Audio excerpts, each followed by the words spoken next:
আমাদের মধ্যে ভক্তি আছে বলেই বিশ্বাস আছে।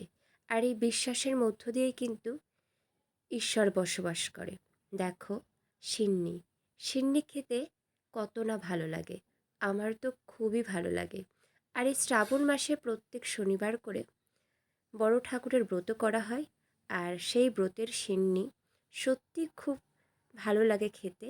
আর তার সাথে প্রসাদগুলো, আমার বাড়ির সমস্ত লোকেরা গিয়েছিল, আমার বৌদি, আমার কাকিমা, মা সবাই। আর পূজা দিয়ে সিন্নি নিয়ে ফিরল। সেই ছোট থেকে অধীর আগ্রহের সাথে আমরা বসে থাকি, কখন মা, কাকিমা, বৌদিরা আসবে আর আমরা সিন্নি খাবো। আর সবাই বলে এই সিন্নি নাকি চেয়ে খাওয়ায় পুণ্যের কাজ, সিন্নি এনে কাউকেই ডাকতে নেই।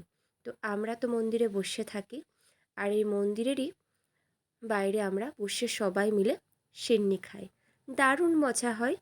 আর এই দিনটার জন্য আমরা অপেক্ষা করে থাকি। দেখো, দেখতেই পাচ্ছ সবাই আছে, খুব ভালো লাগে। তোমাদের কেমন লাগে অবশ্যই কিন্তু কমেন্ট করে জানাবে।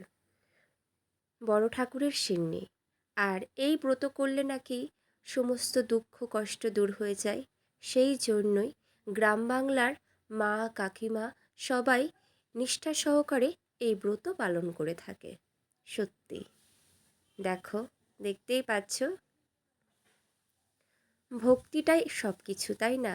আর এই বিশ্বাসের উপর ভিত্তি করে কিন্তু আমাদের মনে ঈশ্বরের প্রতি ভালোবাসা সমস্তটাই আসে। জয় বাবা বড় ঠাকুরের জয়।